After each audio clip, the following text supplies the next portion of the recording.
এখন আমি commercial paper নিয়ে একটু ডিসকাস করব এবং তিনটা ম্যাথ দেখব কমার্শিয়াল পেপারের, যা এসিআই ডিলিং সার্টিফিকেট পরীক্ষার জন্য খুব গুরুত্বপূর্ণ। কমার্শিয়াল পেপার বললেই প্রথমে তিনটা জিনিস মাথায় আসবে, যেন আসে সবার, মানে এই জিনিসটা খেয়াল রাখতে হবে। নাম্বার ওয়ান হচ্ছে এটা ইস্যুড বাই কমার্শিয়ালস, নন ব্যাংক কমার্শিয়ালস, মানে নন ব্যাংক কর্পোরেট বা কর্পোরেশন বা কমার্শিয়াল অর্গানাইজেশন এটা ইস্যু করবে। নাম্বার টু হচ্ছে this is a short term instrument, very short term, usually 1 থেকে 2 মাসের মধ্যে এটা শেষ হয়ে যায়, ম্যাক্সিমাম 6 থেকে 9 মাস পর্যন্ত এটা এক্সটেন্ড করতে পারে।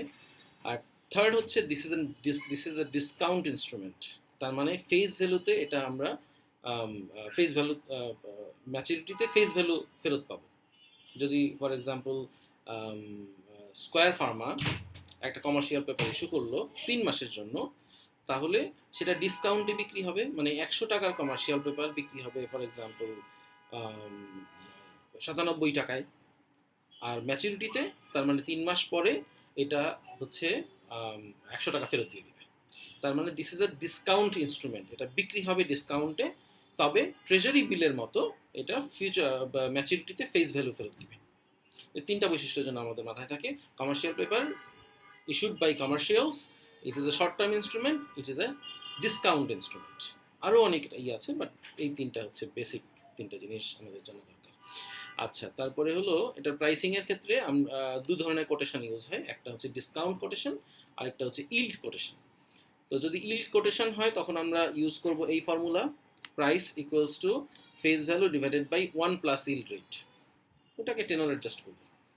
আর যদি ডিসকাউন্ট ফর্মুলা হয়, আমরা যেভাবে বাজার থেকে ডিসকাউন্টে জুতো কিনি, জামা কাপড় কিনি, মানে 100 টাকার জিনিস ডিসকাউন্ট দিল 10%, তাহলে 90 টাকা হয়ে গেল। ঠিক তেমনই ফেস ভ্যালু 100 টাকা, 1 - ডিসকাউন্ট রেট যদি 10% হয়, 1 - 0.1 ইকুয়ালস টু 90 টাকা।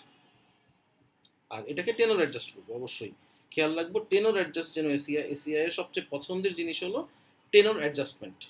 সব কিছুর মধ্যে ইয়ারলি কনসেপ্টে না যে ও হলো টেনর অ্যাডজাস্টমেন্টের অঙ্ক দিতে পছন্দ করে।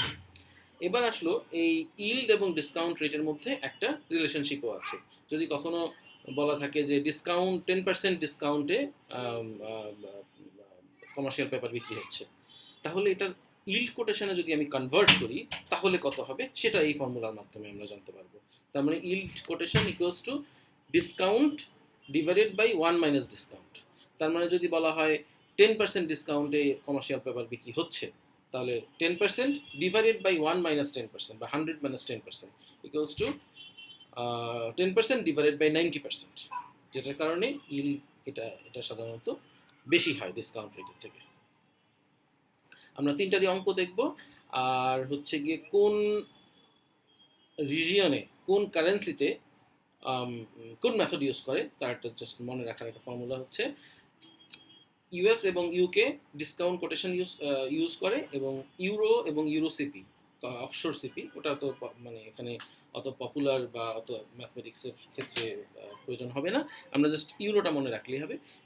আমেরিকা এবং লন্ডন, ইংল্যান্ড, এই দুটো ইউজ করে discount quotation, they love discounts.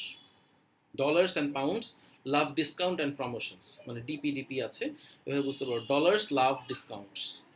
So dollar যেখানে ইউএস এর কথা থাকবে, ইউএস কমার্শিয়াল পেপারের কথা থাকবে, পাউন্ড ব্রিটিশ কমার্শিয়াল পেপারের কথা থাকবে, সেখানে আমরা ডিসকাউন্ট মেথডটা ধরেই নিব, অঙ্ক করার শুরুতেই ধরে নিব এটা ডিসকাউন্ট মেথডে অঙ্কটা করতে হবে।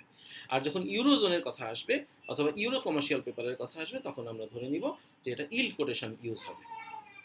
তাহলে আমরা এখন তিনটা অঙ্ক করি, তাহলে আমরা বুঝতে পারবো জিনিসটা।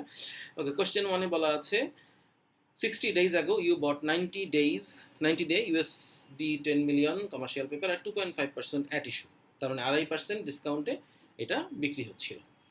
What will you receive when you sell this commercial paper at 2.25% today? ওকে, তাহলে 90 দিনের কমার্শিয়াল পেপার 60 দিন আগে বিক্রি হয়েছে, এখন বাকি আছে কত দিন? বাকি আছে 30 দিন।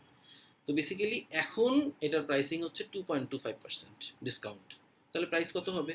সিম্পল, আমরা ফেস ভ্যালু, আমরা ম্যাচুরিটিতে, মানে এটা যখন 90 দিন পূরণ হবে, 90 দিন পূরণ হলে আমরা 100 টাকা পেয়ে যাবো, এটা যার কাছেই থাকবে সে 100 টাকা পেয়ে যাবে, তার মানে 10 মিলিয়ন পেয়ে যাবে, সোজা কথা ইউএসডি 10 মিলিয়ন, রাউন্ড ফিগারেট ইউএসডি 10 মিলিয়ন সে ফেরত পাবে।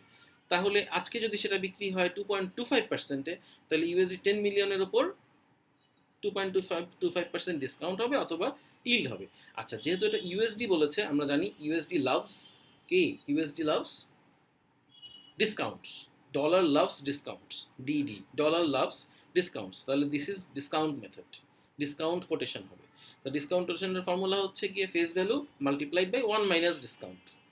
তাহলে প্রাইস হবে face value 10 million, face value 10 million, 1 minus discount rate হলো 0.225, 10 ওর অ্যাডজাস্ট করতে হবে, so 30 divided by 360 equals to 9,981,250। Answer B. সহজ জিনিস, বাট একটু খেয়াল রাখতে হবে, টেনর অ্যাডজাস্টমেন্টের কথাটা খেয়াল রাখতে হবে। আচ্ছা, এখানে কিছু এক্সাম টিপস দিয়ে দিয়েছি, যেগুলো হচ্ছে বেসিক্যালি এটা ইউএসডি দেখলেই আমরা এটাকে ডিসকাউন্ট টার্ম ধরে নিব, এবং এবং ডে কাউন্ট হবে 360, অ্যাকচুয়াল বাই 360। কারণ আমরা জানি ইউএস ডলার, ইউএস, ইউরো এবং সুইজারল্যান্ড, এই তিনটা 360 ডেইজ পার ইয়ার পছন্দ করে, দে লাভ শর্টার ইয়ার। ওকে, এবার দ্বিতীয়টাতে যাই।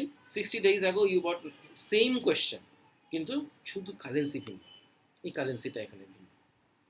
তো যেহেতু কারেন্সি ভিন্ন, তার মানে ইউরো জন্যে কোনটা ইউজ হয়, ডিসকাউন্ট মেথড না ইল্ড মেথড? আমরা জেনেছি ইউরো জোনে ইউজ হয় হলো ইল্ড মেথড।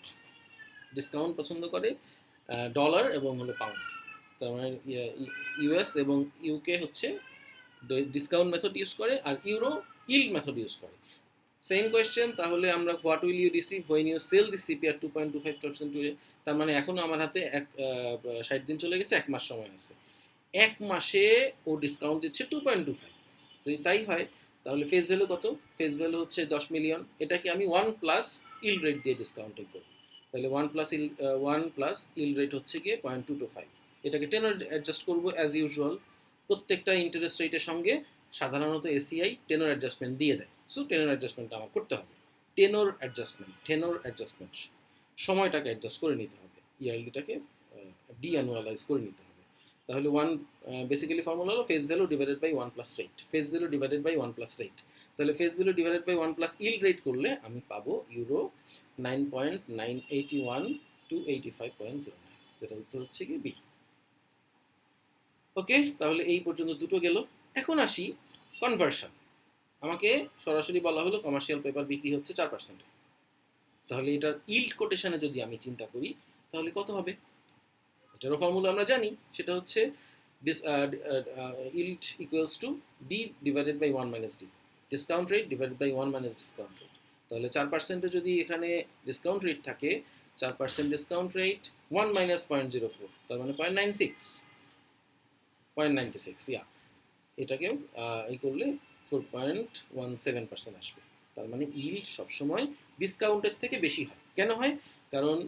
কারণ হচ্ছে discount is on the face value, আর yield is on the purchase price. তো পারচেজ প্রাইস কম হয়, সেজন্য ইল্ডের পার্সেন্টেজটা বেশি হবে। আর ডিসকাউন্ট যেহেতু ধরা হয় ফেস ভ্যালুর উপরে, তার মানে ফিউচার ভ্যালুর উপরে, সেজন্য ডিসকাউন্টের রেটটা কম হবে, কারণ ওটার বেইজ হচ্ছে গিয়ে হায়ার। ডিসকাউন্টের ক্ষেত্রে বেইজ ডেনোমিনেটর বেশি বলে এটার ভ্যালু কম হবে, আর ইল্ডের ক্ষেত্রে ডেনোমিনেটর ছোট বলে এটার ভ্যালু বেশি হবে। সেটা এখানে লিখেছি, yield is always greater than discount rate, কারণ discount rate is based on face value, yield is based on purchase price. আর ফর্মুলাটা মনে রাখার জন্য, এই ফর্মুলাটা মনে রাখার উপায় হলো discount divided by what remains, discount divided by 1 minus discount rate, মানে যা বাকি থাকে সেটা। আশা করি সিপির এই 3টা ম্যাথ আমরা ভালোভাবে বুঝেছি, এবং কমার্শিয়াল পেপার নিয়ে আশা করি এসিআই ডিলিং সার্টিফিকেট পরীক্ষায় আর সমস্যা হবে।